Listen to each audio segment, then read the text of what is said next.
Assalamualaikum warahmatullahi wabarakatuh. Alhamdulillahil malikil muta'al al-munazzahi 'anil syuraka'i wal amthal alladzi ja'alana syahral istiqlal. Ashhadu an la ilaha illallah wahdahu la syarika lah, sahadatun tuslihul qalba wal lisana min fasadil af'al. Wa ashhadu anna sayyidana wa nabiyana Muhammadan abduhu wa rasuluh al-hadi minad dalal. Allahumma salli wa sallim wa barik ala sayyidina Muhammadin bil wudu'i wal asal, salatan wa salaman daimaini mutalazimaini ila yaumin la bai'un fihi wa la khilal ma ba'du. Subhanaka la ilma lana illa ma 'allamtana innaka antal alimul hakim. Rabbana adkhilna mudkhala sidqin wa akhrijna mukhraja sidqin waj'al lana min ladunka sultanan nasira. Rabbi ishrah li sadri wa yassir li amri wahlul 'uqdatam min lisani yafqahu qawli. Amma ba'du. Bapak Ibu yang dimuliakan oleh Allah Subhanahu wa taala, subuh kali ini kita berkumpul dengan orang-orang yang baik, di tempat yang baik, di majelis yang baik, masjid yang baik, Masjid Al-Mukhlisin. Berarti ini adalah nikmat besar yang perlu kita syukurin. Syukurin dengan cara apa? Dengan ucapan alhamdulillahirabbil alamin. Hari ini juga dan sudah bertahun-tahun lamanya selama hidup kita sudah dipersatukan dalam keadaan iman dan Islam. Oleh siapa? Oleh Dia yang patah giginya, yang sudah pernah berdarah pelipisnya, yang sudah berdarah tapak kakinya, untuk memperjuangkan dan memberikan ilmu kepada kita termasuk iman dan Islam. Tak dapat kita balas hanya dengan ucapan Allahumma sholli ala sayyidina Muhammad wa ala ali sayyidina Muhammad. Selawat yang kita baca ini ditungguin oleh malaikat, dibawa oleh malaikat sayyihin namanya, dari Masjid Al-Mukhlisin, menembus angin, menembus awan, menembus badai, ribuan bahkan jutaan kilometer, diantar ke Masjid Nabawi. Sampai di Masjid Nabawi diantar di depan Rasulullah sallallahu alaihi wasallam, lalu dijawab oleh Rasulullah. Ada hadisnya? Ada. Karena biasanya takut ada nanya, ada dalilnya enggak? Ada. Bagaimana kata Rasulullah? Fa inna salatakum ma'rudatun alayya. Sesungguhnya bacaan salawat kalian diantar di hadapanku. Sahabat nanya, qalu ya Rasulullah, fa kaifa tu'radu salatuna 'alaika wa qad arimta? Gimana caranya ya Rasulullah selawat kami ini bisa diantar kepadamu? Wa qad arimta, kata sahabat, sedangkan engkau itu sudah meninggal, sudah wafat ya Rasulullah. Yaquluna balita. Dikatakan juga para sahabat mengatakan tidak hanya wafat, engkau Rasulullah ada di dalam kubur, ada di dalam tanah. Maka Rasulullah senyum saja. Apa jawaban Rasulullah? Innallaha azza wa jalla yuharrimu atau harramah alal ardi atsadal anbiya. Mengharamkan kepada bumi itu untuk menyentuh, untuk memakan atsadal anbiya, kepada jasad, kepada badannya para nabi dan pada rasul. Jadi nabi dari Nabi Adam sampai Nabi Muhammad badan tuh utuh masih. Di kuburan tuh utuh. Beda dengan kita. Kita belum ditutup, belum pergi sudah ditungguin sama cacing tanah. Nah, kalau Nabi dan Rasul tidak. Jangankan cacing tanah, tanah pun tak mau menyentuh. Jadi apa maksudnya? Dikatakan di hadis lain, ma min ahadin yusallimu alayya illa raddallaha alaihi ruhi hatta arudda alaihi salam. Hadis sahih. Apa kata Nabi? Tidaklah seseorang itu memberikan salam, mengucapkan salawat kepadaku, kecuali Allah kembalikan ruhku kepadaku sehingga aku hidup, lalu aku terima salawat dan salam kalian itu, kemudian aku jawab hatta arudda alaihi salam, sampai aku bisa membalas. Assalamu alayka ayyuhan nabi wa rahmatullah. Kita baca setiap tahiyat, betul? Kita memberikan salam kepada Nabi, maka kita mendapatkan 3 doa dari Nabi ketika kita bersalawat dan salam. Apa jawaban Nabi? Wassalamu alaikum warahmatullahi wabarakatuh. Keselamatan bagi kalian, warahmatullah, dan rahmat bagi kalian, rahmat Allah, wabarakatuh, dan keberkahan bagi kalian. Kita didoakan. Makanya kita kalau Ucap salam itu sunnah, yang jawab wajib. Kenapa? Karena kita sudah didoakan sama orang yang mengucapkan salam. Bahkan dalam bahasa Inggris kata dosen saya, kalian jangan sampai lupa ketika ada orang, siapapun orang itu, ketika menanyakan how are you, how is life, how is going on, bagaimana kabarmu, tidak hanya menjawab I am good, I am fine, I am very well, tapi kamu sertakan kalimat thanks, thanks so much, thanks a lot. Jadi kalau ada orang nanya kabarmu, berarti dia mendoakan kamu agar kamu selamat, maka kamu berterima kasih. Makanya kita wajib siapapun yang mengucapkan salam, kecuali non muslim, kalau ucapkan salam tak usah jawab. Jadi kita tuh biasakan di rumah Bapak Ibu, ucapkan salam, anak-anak kita biasakan assalamualaikum. Jadi dengan seperti itu mungkin doa yang seperti itu yang diterima Allah, kita mendapatkan selalu keselamatan setiap hari, dimurahkan rezekinya, dijauhkan dari corona, karena salam itu saja.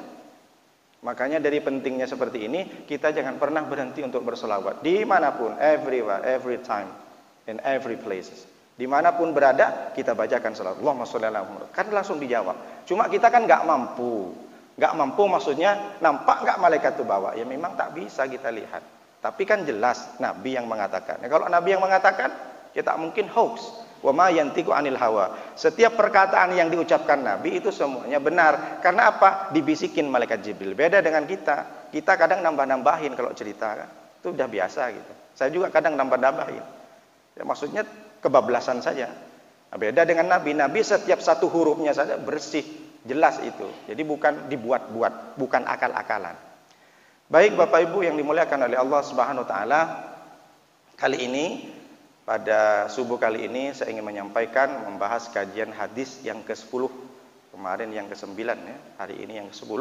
Hadisnya panjang, tapi nggak sempat kemarin saya print, tapi saya bacakan aja. Hadis ini datang dari Abu Hurairah, Abi Hurairah radhiyallahu anhu qala Rasulullah sallallahu alaihi wasallam, innallaha ta'ala thayyibun la yaqbalu illa thayyiban wa innallaha amaral mu'minina bima amara bihil mursalina faqala ya ayyuhar rusulu kulu minat thayyibati wa'malu salihah.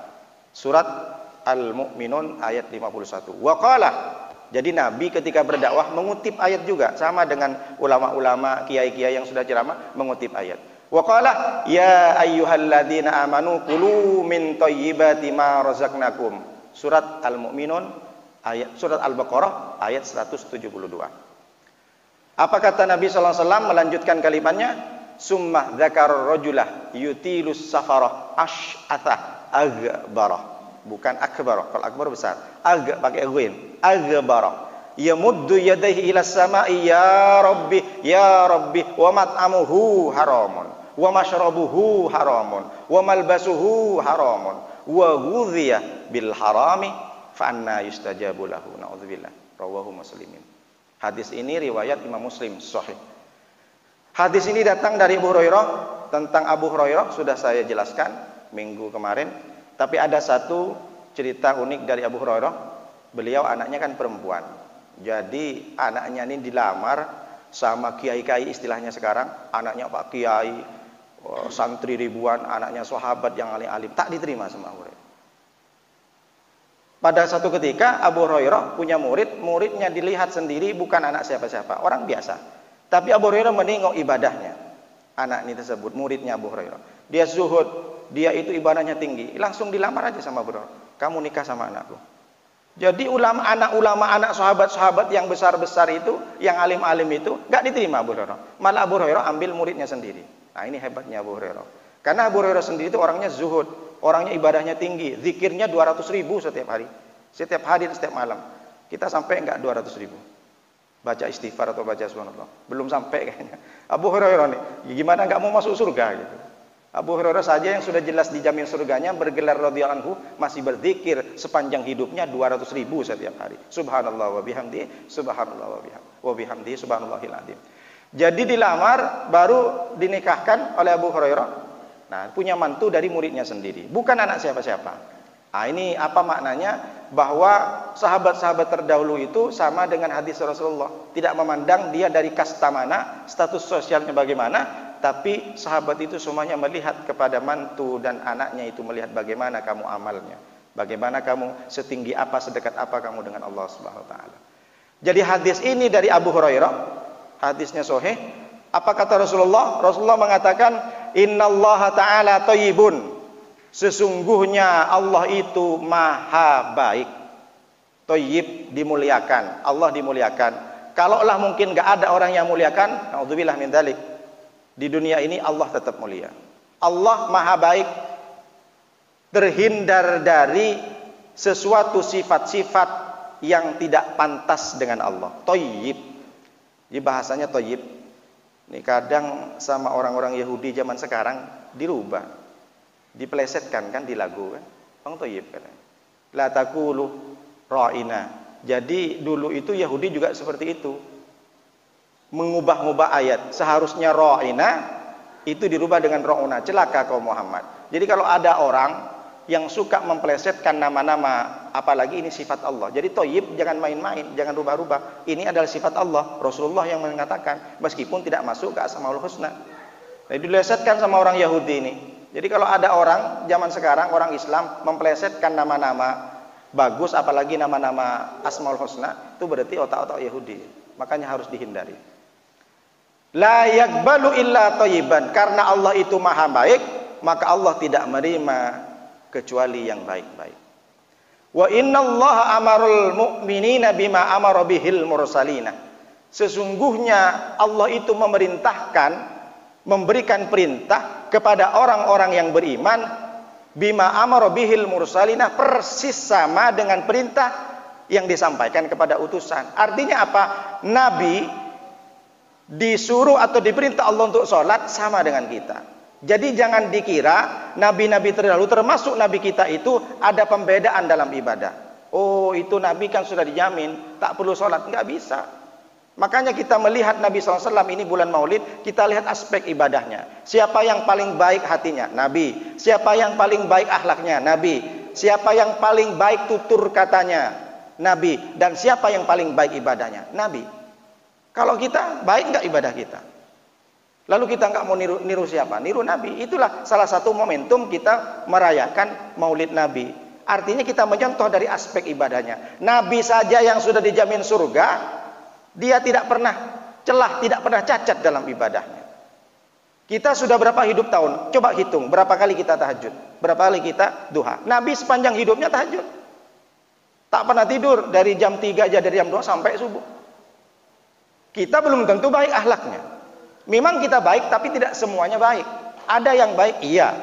Makanya Allah maha baik, sempurna. Kalau Nabi sudah jelas, tapi kenapa Nabi yang sudah baik akhlaknya, tapi masih paling baik ibadahnya? Nah, makanya Allah itu mengutus Nabi dari jenis kita sendiri. Karena biar bisa ditiru. Bayangkan kalau Allah itu mengutus malaikat jadi rasul kepada kita. Susah kita nirunya. Malaikat tak tahu duit, tak mau sama perempuan, tak mau makan, tak bisa makan nasi padang, nggak bisa kita tiru. Makanya diutuslah. Tapi meskipun Nabi itu sebagai manusia, basyarun kal basyar, manusia tapi tidak seperti manusia. Kenapa? Tidurnya Nabi Shallallahu Alaihi Wasallam itu hanya mata saja, hati itu terbuka semuanya, kuping terbuka, hanya mata saja tutup. Kalau kita mungkin tertutup mata, ada satu yang terbuka, mulut karena ngorok, berliur itu. Kalau Nabi tidak. Hanya mata saja tertutup, hatinya terbuka. Nah itu salah satunya. Keringat kita itu bau atau tidak? Kalau nggak pakai Rexona sama deodoran itu tak bisa kita harum. Kalau Nabi itu keringatnya harum. Bahkan tangan Nabi itu harum. Makanya Anas bin Malik kalau cium tangan Nabi dibolak-balik. Anas bin Malik ini kan anak angkat dari Nabi Sallallahu Alaihi Wasallam. Nah makanya ada kalau kita ketemu dengan kiai itu dibolak-balik. Itu karena memang ada hadisnya dari niru kita sama sahabat Anas. Dicium bolak-balik, ditanya sama sahabat, kenapa kok Anas bolak-balik? Atyabu min rihil mis. Tangan Nabi itu lebih harum dari minyak kasturi. Nah, Ustaz, tangan Ustaz harum juga. Iya, saya pakai minyak Bulgari Omnia. Minyak bakarat, apa yang bagus? Sauvage Dior. Nah, minyak parfum emak-emak sosialita, namanya bakarat kalau nggak salah. Itu mahal itu. Mahal Pak Bedi ya, tahu. Jadi kalau kita harum harus pakai minyak. Kalau Nabi tidak. Padahal zaman itu tak ada minyak kasturi masih. Nah, ini harum. Ini bedanya Nabi. Jadi kata Allah Subhanahu, kata Nabi SAW itu, bahwa perintah yang sudah diberikan kepada Nabi dan Rasul itu persis dengan kita. Jadi tidak ada perbedaan. Kita disuruh puasa, Nabi juga disuruh puasa sebelum kita. Jadi tidak ada perbedaan. Nah, innallaha ta'ala, hadis ini berarti ada 3. Makanya Nabi mengutip setelah itu faqala, mengutip dari ayat Al-Qur'an itu, ya ayyuhar rusulu kulu minat thayyibati wa'malu sholihah. Karena perkara dan perintah yang diperintahkan kepada manusia itu persis dengan perintah yang diberikan kepada Rasul, maka Nabi mengutip Al-Qur'an itu di surat Al-Mu'minun ayat 51 itu apa kata Allah? Nabi mengutipnya, ya ayyuhar rusulu, hei para utusan-utusan. Rusulu itu jamak. Kalau satu rasulun, laqad ja'akum rasulun, satu. Kalau banyak rusulun, nah, rusul. Kalau 2 utusan rasulani. Nah, ini namanya ilmu sorof. Nah, jadi kalau dalam bahasa Inggris itu rusulun itu adalah jamak taksir, jamak yang berantakan. Jadi wazannya macam-macam. Kalau yang tak macam-macam kan nambah waw dan non saja, nambah ya dan sama nin. Ini rusulun jamak taksir, irregular plural namanya. Jadi kata jamak yang tidak beraturan, sama dengan kita bilang fish. Fish itu ikan. Kalau ikannya banyak, fish saja tetap sama, tak ada perubahan. Biasanya kan tambah s. 1 buku, books. 2 buku dan sampai 3 buku, books, ada s-nya. Nah, sama dengan ox, lembu.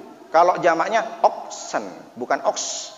Itu namanya sama dengan di bahasa Arab namanya jamak taksir. Jadi kalau banyak, rusulu. Jadi Allah itu menyampaikan, hei, wahai para utusan-utusanku, kulu minat thayyibati, makanlah kalian dengan makanan yang baik-baik. Ini utusan disuruh sama Allah. Wa malu soleha, setelah itu kalian beramallah dengan amal yang soleh, amal perbuatan yang soleh. Ini unik ayat Al-Quran ini.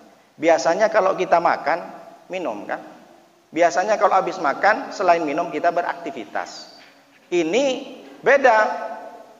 Para utusan diperintah oleh Allah, ketika setelah makan maka berbuatlah amal soleh. Apa maknanya? Karena dalam kehidupan ini pokok masalah, pangkal dari segala masalah itu adalah makan. Orang kalau sudah tak bisa makan, ngamuk dia.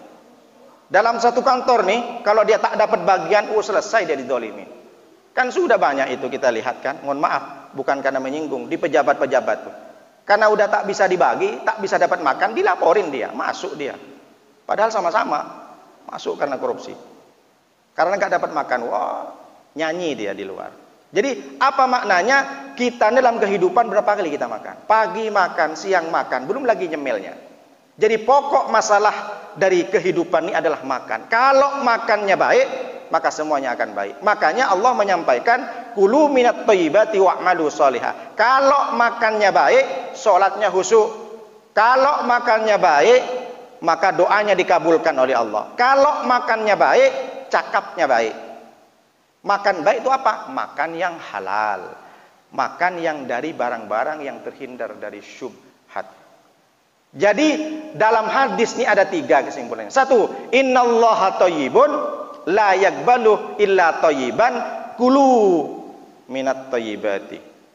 Allah Maha baik, tak menerima yang kecuali yang baik, maka kalian makanlah yang baik agar kalian diterima doanya, agar kalian dimuliakan oleh Allah, karena Allah itu Maha dimuliakan.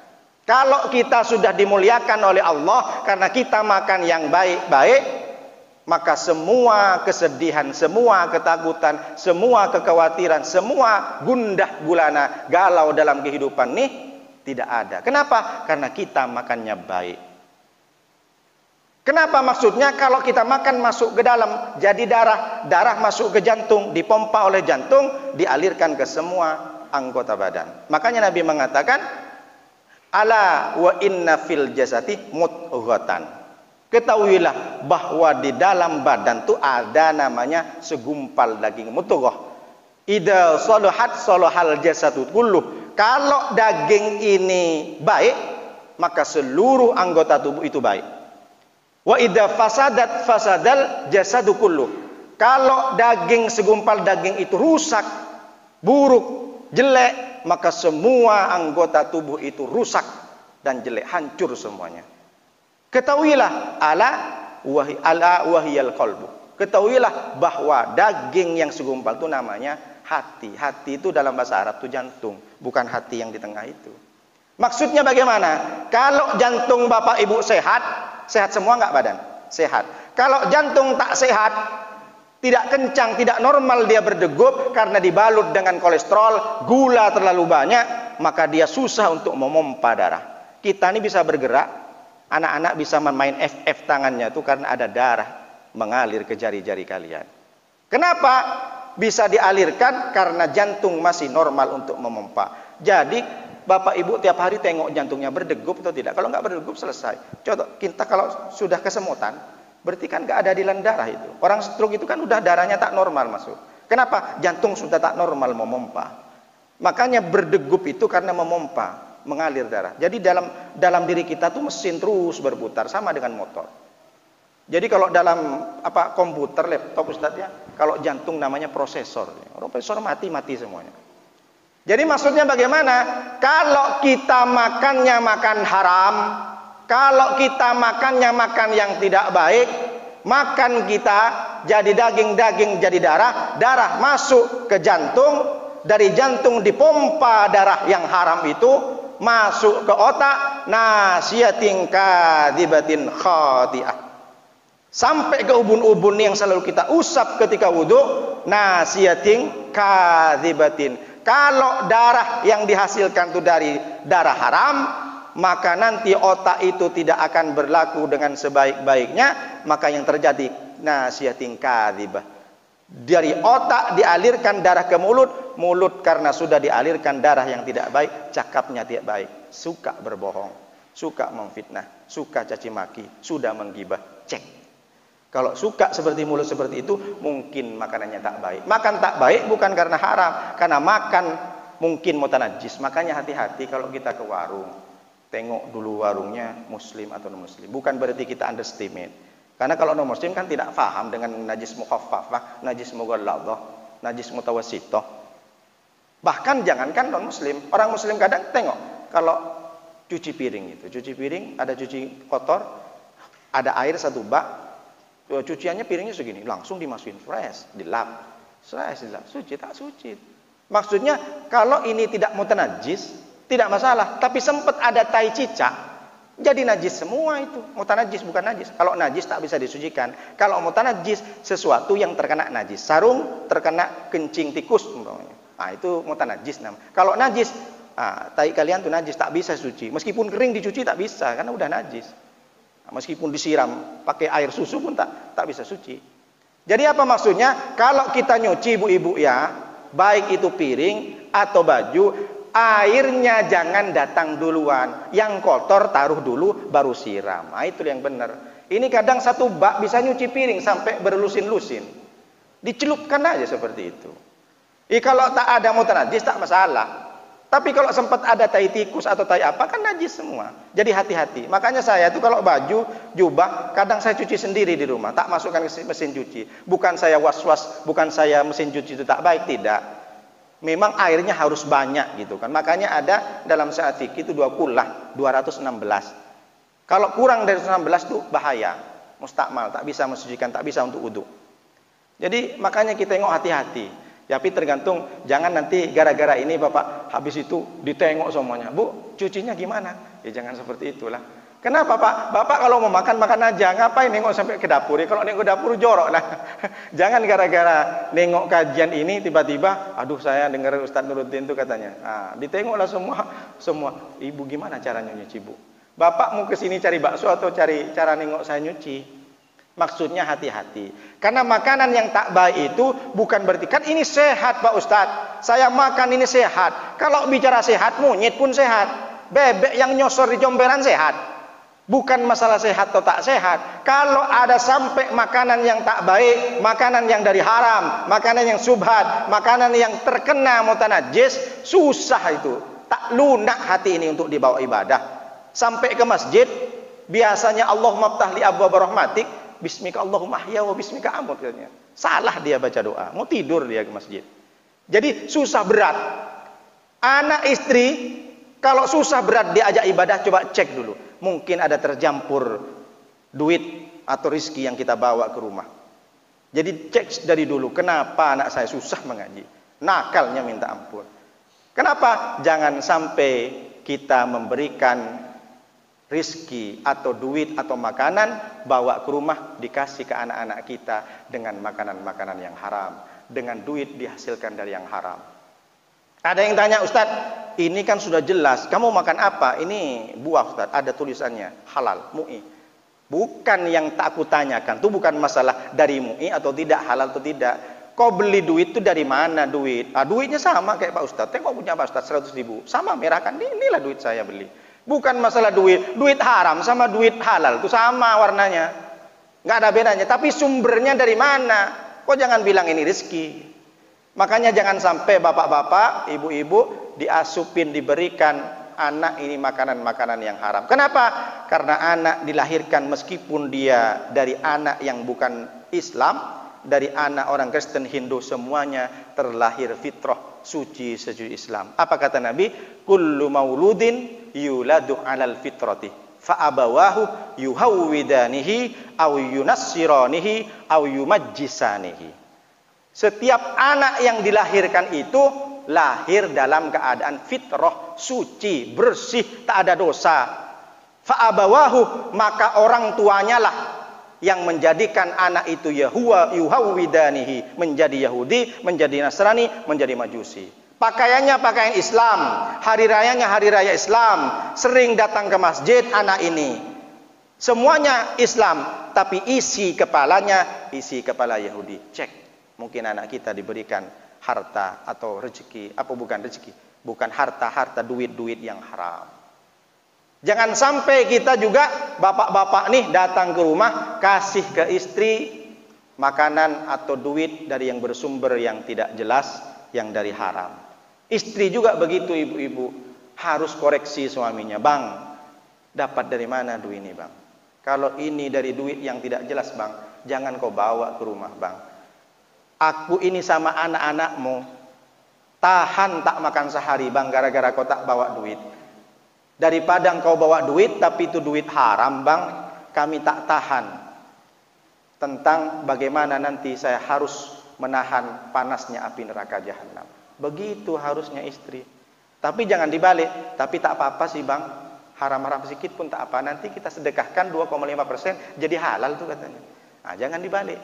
Seorang istri harus mengingatkan suaminya. Kenapa? Dalam rumah tangga itu iman yang paling kuat, yang paling pertama, yang paling cepat membawa keluarga itu ke surga adalah seorang istri.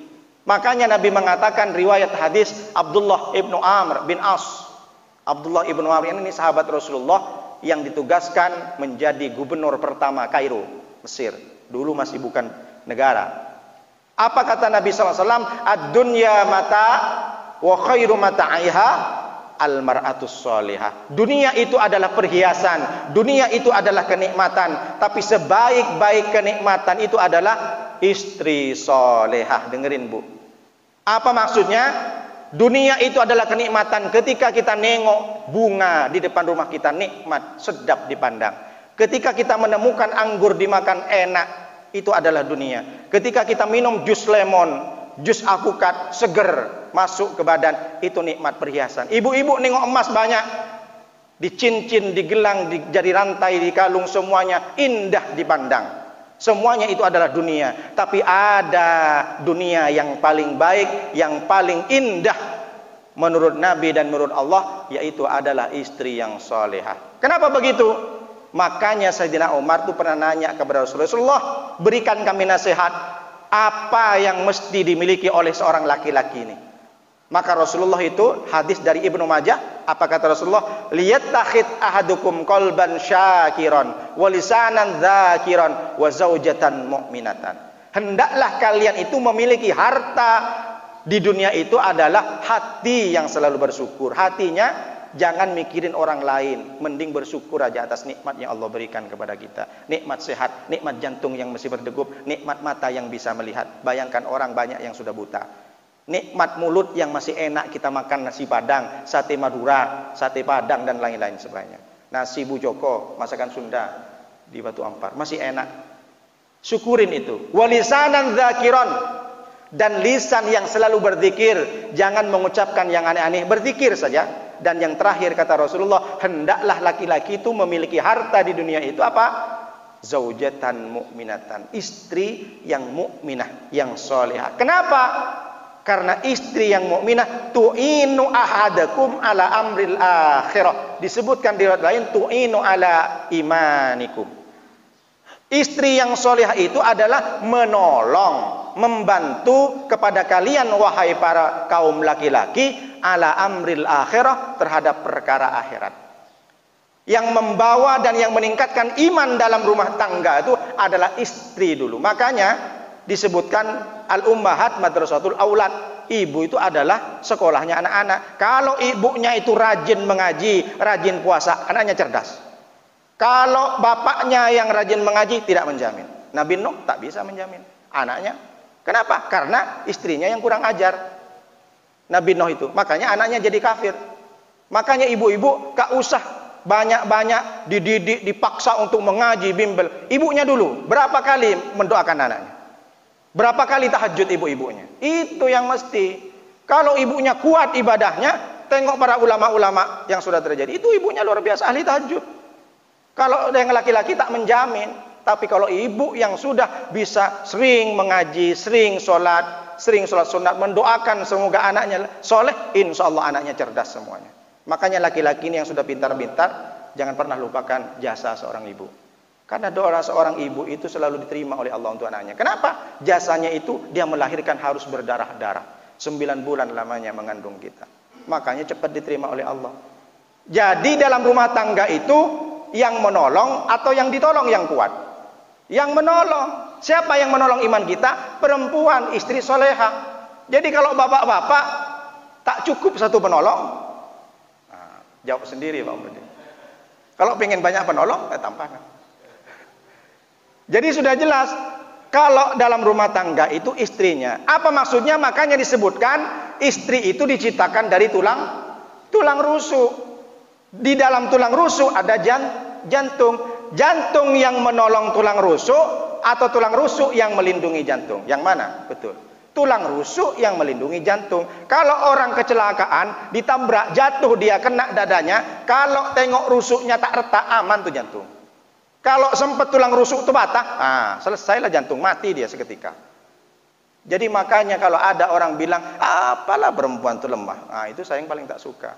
Bahkan yang paling saya benci itu ada laki-laki mukul istrinya. Sehebat apa kalian itu? Marah-marahnya pun sampai keluar semua binatang. Ya cuma kan istri Rasulullah itu sudah menyampaikan tak punya daya untuk menceraikan. Tapi kalau dalam hukum Indonesia boleh bercerai, bisa menuntut. Makanya kalau cerai itu istri bilang saya udah cerai, mau bilang 1000 kali tak bisa itu secara syariat. Kalau laki-laki yang bilang cerai 1 kali jadi itu. Kebalikannya masalah zina.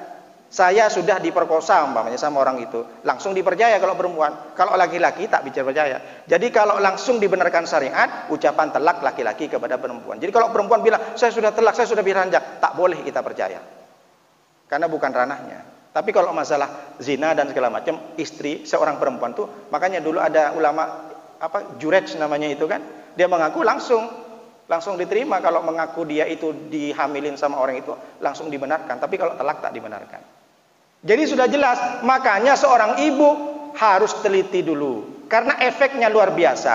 Makanya dalam Al-Quran itu disebutkan setelah makan yang baik, wa'malu sholihah, beramallah. Karena memang pokok masalah, pokok pangkal dari semua dalam kehidupan ini, dalam sendi-sendi kehidupan ini adalah makan. Karena makan itu setiap hari kita makan. Dan makan itu paling nikmat. Makanya dulu ada di film di Bali itu, Eat, Pray, Love. Disebutkan makan dulu. Dalam dunia cuma 3. Ini bukan kata Nabi ya, bukan sahabat, film saja. Karena saya nonton dulu, karena berbahasa Inggris. Eat, pray, love. Eat, makan, pray, berdoa, love, cinta. Inilah yang kita lakukan. Pertama makan. Siapa orang tak makan? Ada nggak orang tak makan di sini? Hanya gara-gara makan tuh semua dengan segala cara dilakukan. Makanya agar bisa menyelamatkan, jangan sampai berdalih Allah tidak menerima. Allah tidak akan bisa menerima apapun dengan cara-cara yang tidak baik. Karena Allah itu maha baik. Jadi Allah tidak menerima kecuali thayyib. Apapun yang kita lakukan, kalau itu bertentangan dengan Islam, bertentangan dengan syariat Islam, maka jangan lakukan. Jangan dicari-cari alasan. Enggak kok, ini halal kok. Halal gimana? Saya seminar di Medan 3 hari, tapi dijadikan suatu hari. Kenapa? Biar dipercepat. Honor 3 hari. Honornya tetap 3 hari, tapi seminar 3 hari. Tanda tangan banyak-banyak. Halal apa haram? Pelaksananya nggak dilaksanakan. Nah, kira-kira sendirilah. Nah, itu yang banyak terjadi. Sepele, jangankan banyak, sedikit pun. Makanya kata Nabi, at-tawassu'u fil haram yamna'u qabulal amali wa ijabatad du'a. Sedikit banyaknya haram itu akan menolak terhadap diterimanya amal ibadah kita, menolak terhadap doa yang kita panjatkan kepada Allah. Makanya kata Nabi, makanlah yang baik, takun mujabud da'wah. Kalau engkau makan yang baik, makan yang dihalal, maka segala dan semua doa-doamu diterima oleh Allah SWT. Jadi karena Allah itu maha dimuliakan, maka mestilah kita harus makan yang baik agar kita dimuliakan oleh Allah. Kalau kita sudah dimuliakan oleh Allah, jangankan berdoa, sebelum berdoa saja sudah terima Allah apa yang ada di dalam hati kita. Makanya penting hadis ini, hadis ke-10, harus menjaga dari makanan-makanan yang baik. Kenapa? Karena perintah ini juga lahir, diperintahkan kepada Rasul, tidak hanya kepada kita. Yang ke kita bagaimana kalimatnya? Ya ayyuhalladzina amanu kulu min thayyibati ma razaqnakum. Wahai orang-orang yang beriman, surat Al-Mu'min Al-Baqarah ayat 172, makanlah kalian min thayyibati, dari rizkiku, dari yang apa aku berikan kepada kalian, min thayyibati ma razaqnakum, dari makanan yang baik yang sudah aku berikan kepada kalian. Jadi kalau hasil yang baik itu namanya rizki dari Allah. Ini kadang orang dibalik-balik, karena dapatnya sedikit dari Gojek, aduh hari ini kita nggak rizki. Kenapa? Dapat 20.000. Yang kecil dibilang tak rizki, tapi yang banyak, hebat kamu sekarang ya. Iya, kenapa? Udah punya rumah, udah punya bil. Ya beginilah rizki dari Allah. Rizki dari mana? Dari mana tahu kau itu rizki? Dari hasil korupsi? Itu bukan rizki, itu laknat namanya. Dapat dari dompet orang dibilang rizki, sedangkan dapat dari hasil yang baik bukan rizki karena sedikit. Ini yang salah, keliru. Makanya ada doa, Allahumma arinal haqqa haqqa warzuqna tibaa wa arinal batila batila warzuqna tinaba. Ya Allah, tunjukkan kepada kami kalau yang hak itu hak, jangan yang hak dibilang hoax.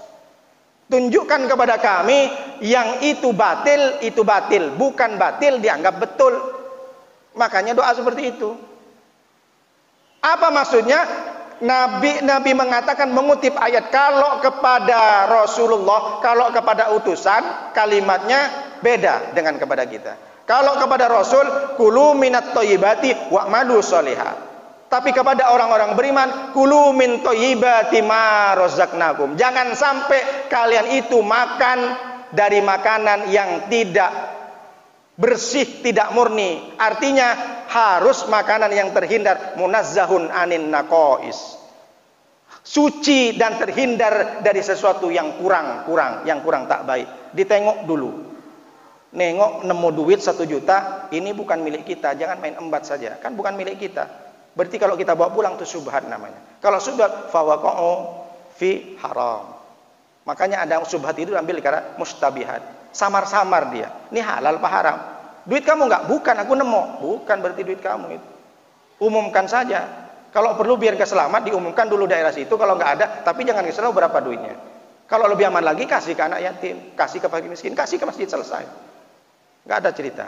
Kak, ini bukan duit saya. Atau tanya, datang ke Pak Ustadz Hendar, ini gimana ceritanya Ustadz? Mau dibawa kemana? Gitu. Kasih aja masjid, mau di sini.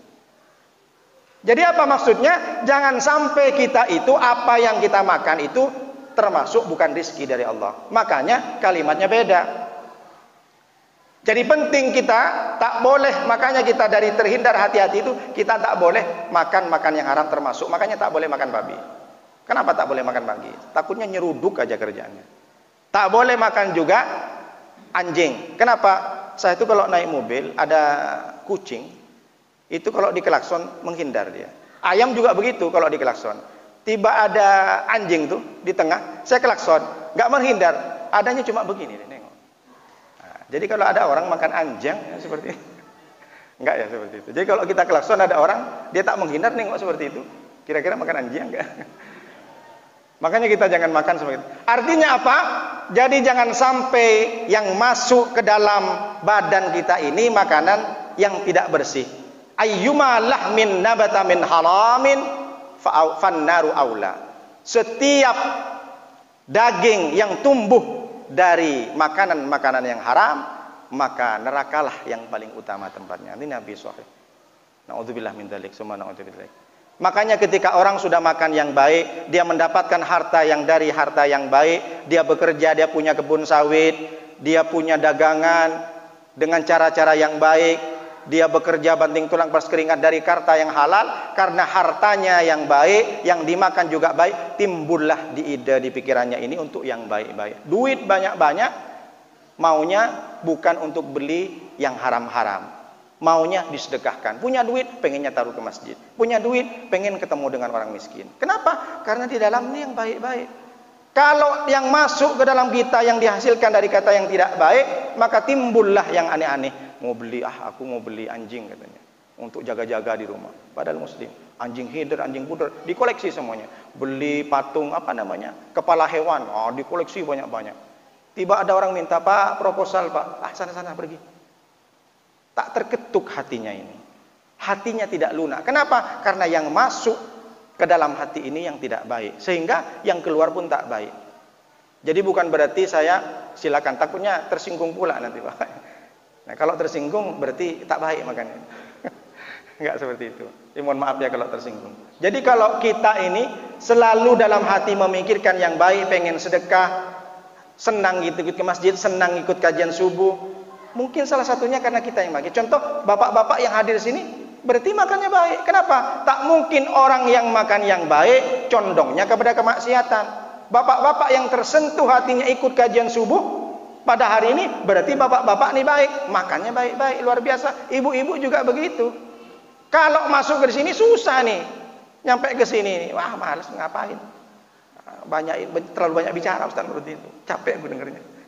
Mungkin makannya tak baik.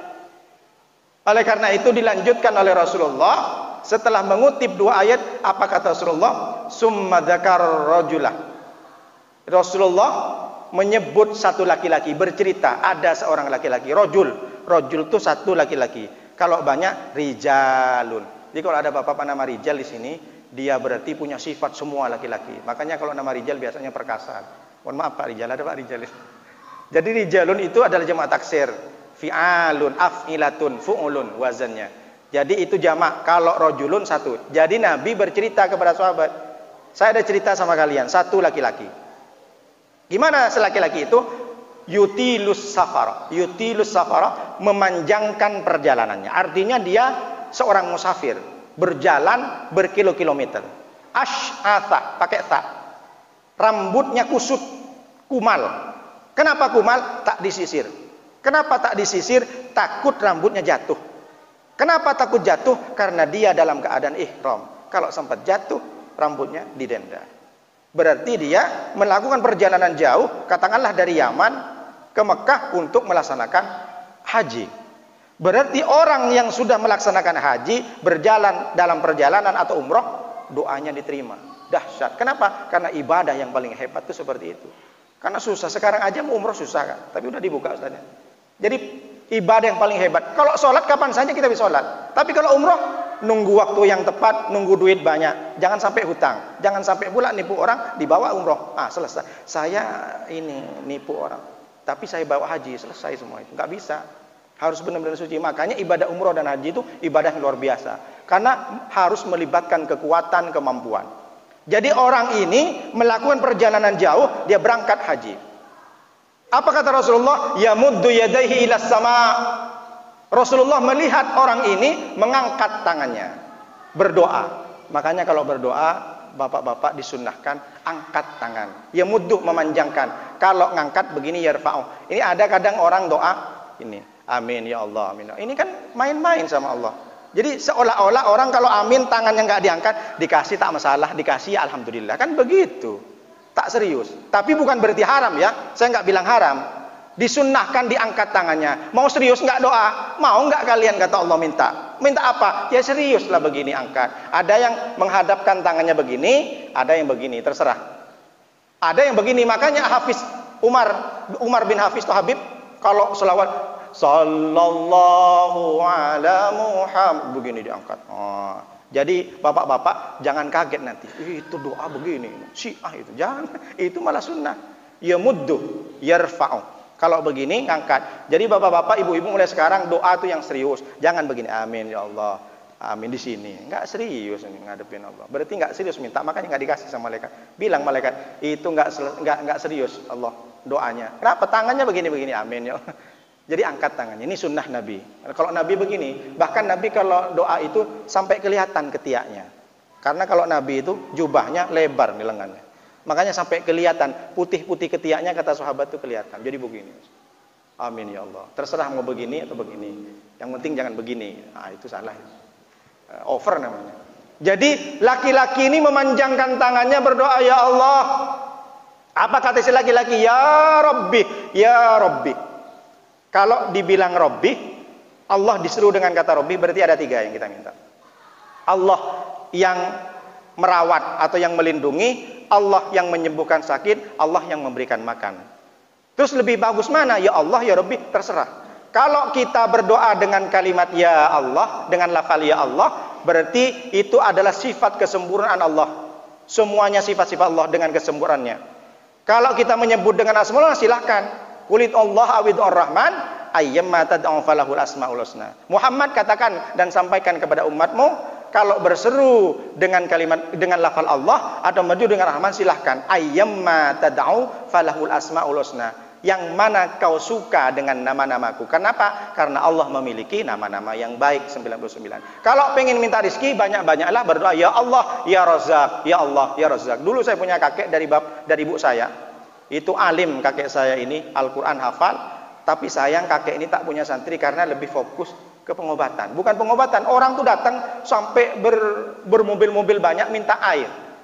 Pak Kiai minta Fatihah. Akhirnya karena kakek saya ini yang dari ibu, kalau kakek dari bapak, ada santrinya, ada 500. Jadi minta ke kakek itu, istri saya lagi melahirkan, nggak keluar-keluar Pak Kiai. Dikasih minum, bacaan Fatihah, baca selawat, dikasih, diminum. Langsung lancar. Akhirnya terkenal kemana-mana. Jadi tak fokus ke santri. Santrinya ada, tapi jadi khoddam semua, jadi pelayan. Nah, inilah kisah dari kakek ibu saya. Dia tuh selalu bilang, kalau kamu pengen cepat hafal hafalannya. Dulu saya masih mondok umur berapa itu? 12 tahun sudah iklan Imriti namanya. Ada 555 kalau nggak salah. Imriti ilmu nahwi, iklan dulu. Saya kan udah lupa semua. Dibaca ya Fattah ya Alim setelah subuh 75 kali. Itu nggak ada hadisnya, tapi kakek saya menyuruh. Makanya dari kecil saya sudah ditanamkan seperti itu. Nggak mengharam-haramkan saya. Selama bacaan itu bagus, meskipun dijumlahkan terserah. Ada nggak hadisnya? Kalau sekarang kamu baca istighfar setelah naik motor, ketika naik motor 100, ada hadisnya nggak? Kalau orang fanatik semua ditanya hadisnya. Orang perkara baik, kalimat baik silahkan. Jadi ya Fattah ya Alim, ya Fattah, Allah yang membukakan pintu, semua pintu, membukakan semua otak, semua hati dibuka semua. Ya Alim, Allah yang maha mengetahui, Allah yang maha cerdas. Kalau pengen cerdas, bacalah ya Alim, ya Alim, ya Allah, ya Alim. Silahkan. Kalau pengen rezeki, kalau pengen kaya, ya Allah, ya Ghani, ya Allah, ya Ghani, ya Allah, ya Ghani, ya Allah yang maha kaya. Silahkan, bapak-bapak. Yang mana yang suka? Makanya orang ini mengatakan ya Rabbi, ya Rabbi. Tapi apa yang mengagetkan? Rasulullah langsung menyampaikan kepada sahabat, tapi tahukah engkau, orang laki-laki ini yang sudah diterima doanya karena dia musafir dalam perjalanan, pergi haji, kemudian dia itu juga dalam keadaan musafir lama karena dia berangkat untuk beribadah, dia sudah jelas orang yang dalam perjalanan ibadah haji itu pasti diterima doanya. Tapi tahukah engkau di rumah dan dalam kehidupan, wa mat'amuhu haramun, wa mashrabuhu haramun, wa malbasuhu haramun. Tahukah engkau bahwa laki-laki ini yang ternyata dia selama hidupnya yang dimakan makanan haram, wa mashrabuhu yang diminum haram, wa malbasuhu yang dipakai juga haram. Dipakai itu bukan cuma pakaian, mobilnya dihasilkan dari haram, motornya dihasilkan dari haram. Apa kata Nabi? Wa ghudhiya bil haram, dan anak istrinya, keluarganya juga dikasih makan haram. Na'udzubillah min dzalik. Apa kata Nabi? Fa anna yustajabu lahu. Lalu bagaimana dia diterima Allah doanya? Meskipun dia dalam keadaan haji berkali-kali, sholat tahajud banyak-banyak, zakat sampai bikin masjid 5 masjid, tapi ternyata konsumsi makanannya itu haram, minumnya juga haram, pakaiannya juga haram, dihasilkan dari sesuatu yang haram. Bagaimana doa bisa dikabulkan oleh Allah? Na'udzubillah min dzalik. Makanya ini perkara-perkara yang hebat. Hadis arba'in yang ke-10 ini adalah akan bisa kita amalkan untuk menyempurnakan dan memberikan kebaikan kepada kehidupan kita. Hati-hati mulai sekarang. Jadi bagaimana Ustaz kalau saya sempat pernah makan haram, ngasih haram? Waktu belum terlambat. Apakah saya harus buang daging saya? Tidak. Samalah dengan kita sumur. Sumur itu kalau sudah baru kita gali kan masih keruh itu kan. Tapi gali terus, gali, akhirnya muncul air yang jernih. Sama dengan badan kita. Kalau memang kita dulunya pernah ada sesuatu yang didapatkan dari haram atau syubhat, maka pentinglah kita dari sekarang tidak ada waktu kata terlambat. Berdoa, bertobat kepada Allah, istighfar kepada Allah. Tidak perlu harus, waduh daging saya ini gimana Ustaz, harus dipotong. Enggak. Silahkan. Allah itu Maha Ar-Rahman, Allah itu Maha Ar-Rahim. Mulai sekarang jangan sampai hati-hati yang kita bawa. Kasihan anak istri kita. Istri anak kita kalau sempat dikasih makanan seperti itu, susah diajak sholat subuh, susah diajak ngaji. Ma, tolonglah ma, sekali-kali ngajilah Quran, ma doa. Iyalah bang, nantilah bang. Susah diajak, tak lunak hati ini. Bukan masalah sehat. Kalau cuma makanan sehat banyak, tapi baik nggak ke badan. Efeknya itu loh, efeknya ke ibadah. Susah. Oleh karena itu, hadis ini sudah jam 6, ada 5 hikmah yang kita bisa ambil. Ini perlu dicatat. Yang pertama, al-muslimu la ya'kulu wa la yashrabu illa min halalin. Seorang muslim dan yang mengaku beriman, mengaku Islam kepada Allah Subhanahu wa taala, maka jangan sampai makan yang haram. Jangan kalian makan kecuali yang halal. Makanya Islam itu artinya istislam, berserah diri kepada Allah. Ketika kita menyatakan asyhadu alla ilaha illallah wa asyhadu anna muhammadar rasulullah, maka kita harus menyerahkan semua kehidupan kita kepada Allah, termasuk selera makan kita.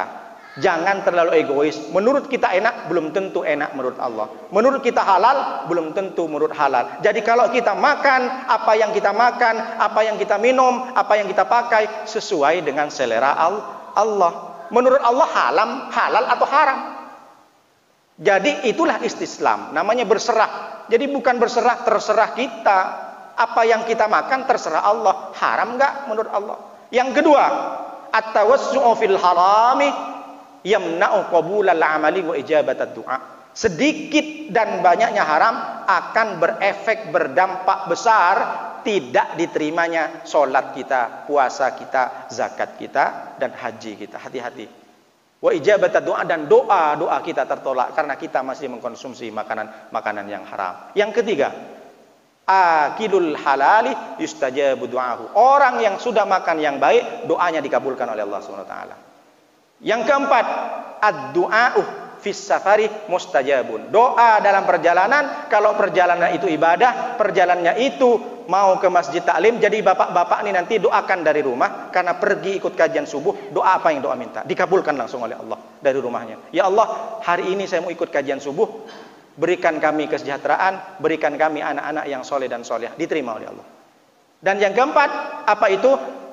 Raf'ul yadaini fid du'ai min adabil mustahabbah. Mengangkat tangan ketika berdoa kepada Allah, salah satu dari adab dan etika yang disunnahkan, yang dikerjakan oleh Rasulullah SAW.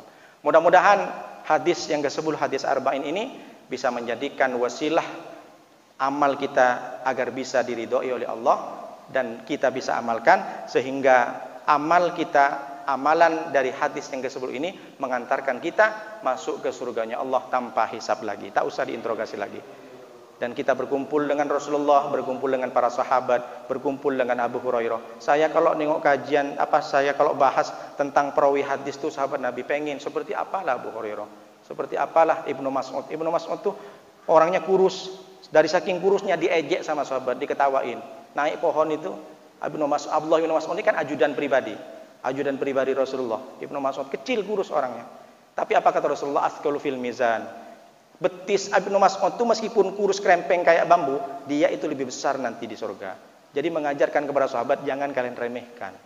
Jadi sahabat yang lain sama-sama, bukan ngejek, cuma senyum aja ketawa. Kenapa kalian ketawa? Nengok sikilnya, nengok betisnya Ibnu Mas'ud. Karena kurus dia. Jadi saya pengen seperti apa Ibnu Mas'ud, seperti apa Bilal. Jadi pengen kita. Mudah-mudahan kita dikumpulkan ya bapak-bapak, ibu-ibu.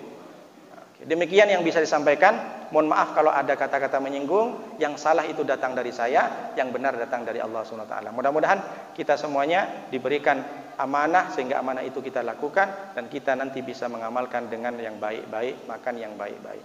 Terima kasih. Assalamualaikum warahmatullahi wabarakatuh. Bismillahirrahmanirrahim. Alhamdulillahirabbil alamin wassalatu wassalamu ala asrofil anbiya wal mursalin wa ala alihi washabihi ajmain hamdan syakirin hamdan na'imin hamdan yuwafi ni'amaka fi mazida. Ya rabbana lakal hamdu kama yanbaghi li jalalika wa 'azimi sultanik. Allahumma shalli wa sallim ala sayyidina Muhammadin al-Fatih lima ulika wal khatimi lima sabaqa nasrul haqqi bil haqqi wal hadi ila siratikal mustaqim wa ala alihi haqqa qadrihi wa miqdarihi al-'azim. Allahumma aslih lana dinana alladhi huwa ismatu amrina wa aslih lana dunyana allati fiha ma'ashina wa aslih lana akhiratana allati fiha ma'adina waj'al hayata ziyadatan lana min kulli khairin waj'al al-mauta rahatan min kulli syarrin. Allahumma rabbana atina fid dunya hasanah wa fil akhirati hasanah wa qina adzabannar. Allahumma rabbana taqabbal minna innaka antas samiul alim wa tub 'alaina innaka at-tawwabur rahim. Subhanaka rabbika rabbil izzati amma yasifun wa salamun alal mursalin walhamdulillahi rabbil alamin. Subhanakallahumma wa bihamdika asyhadu an la ilaha illa anta astaghfiruka wa atubu ilaik.